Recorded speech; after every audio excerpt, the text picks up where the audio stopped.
Assalamualaikum warahmatullahi wabarakatuh.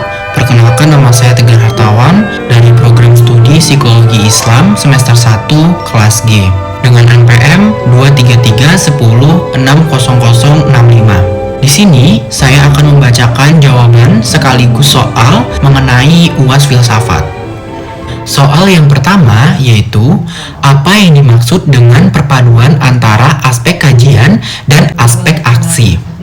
Jawabannya adalah, aspek kajian merupakan aspek yang terdiri dari 3 keutamaan dalam kajian filsafat ilmu, yaitu ontologi, epistemologi, dan aksiologi. Sedangkan aspek aksi merupakan bentuk praktik pemahaman terhadap topik yang dipelajari, perpaduan antara aspek kajian dan aspek aksi. Mengacu pada persatuannya, pemahaman teori dengan implementasi konkret dalam kehidupan yang praktis. Soal yang kedua yaitu, jelaskan apa yang dimaksud dengan teori kebenaran dalam kaitannya perkembangan ilmu pengetahuan. Jawabannya yaitu, teori kebenaran adalah kerangka kerja yang digunakan untuk menentukan suatu kebenaran, suatu pernyataan, atau teori.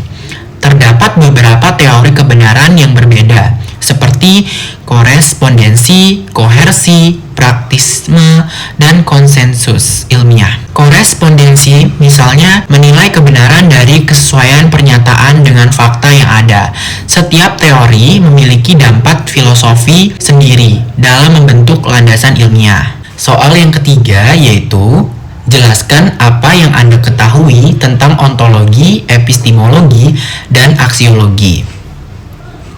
Jawabannya yaitu, ontologi merupakan sesuatu yang membahas tentang sifat, ekstensi, atau kenyataan. Ini berkaitan dengan pertanyaan apa yang ada, bagaimana hal ini ada, dan apa artinya itu ada. Ontologi mencakup studi tentang entitas, hubungan, dan sifat-sifat yang mendasari kenyataan. Selanjutnya, epistemologi. Epistemologi berkaitan dengan sumber, sifat, dan batasan pengetahuan. Hal ini adalah cabang filosofi yang mempertanyakan bagaimana kita memperoleh pengetahuan, apa yang dapat kita ketahui, dan bagaimana kita dapat yakin mengetahui. Epistemologi mencakup pertanyaan tentang kebenaran, kepercayaan, dan metode-metode pengetahuan. Selanjutnya yaitu aksiologi. Aksiologi membahas tentang nilai dan etika.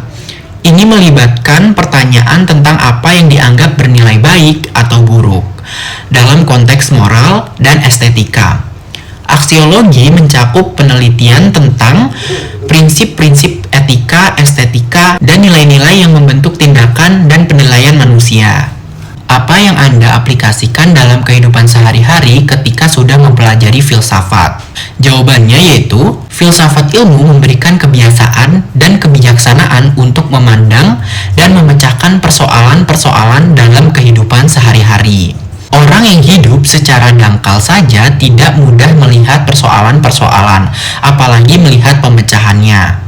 Filsafat ilmu memberikan pandangan yang luas sehingga dapat membendung egoisme dan egosentrisme dalam segala hal, hanya melihat dan mementingkan kepentingan dan kesenangan diri sendiri. Filsafat ilmu memberikan dasar-dasar baik untuk hidup kita sendiri, terutama dalam etika, maupun untuk ilmu pengetahuan dan ilmu lainnya, seperti sosiologi, ilmu jiwa, ilmu mendidik, dan sebagainya.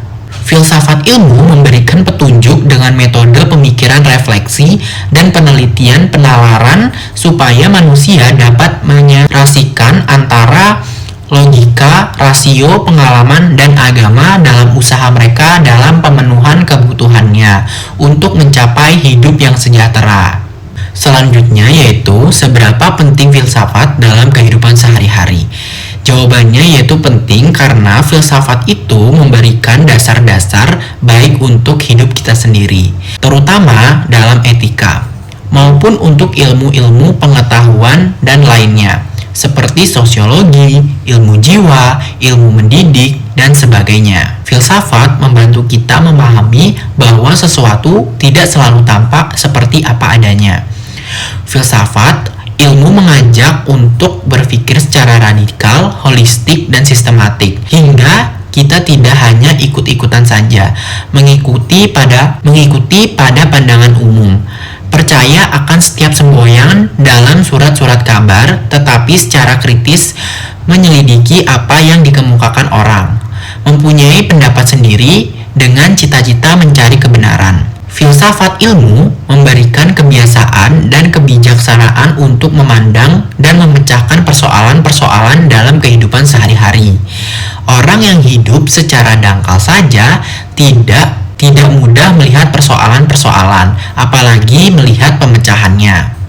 Cukup sekian pembacaan dari soal dan jawaban UAS saya. Saya akhiri. Wassalamualaikum warahmatullahi wabarakatuh.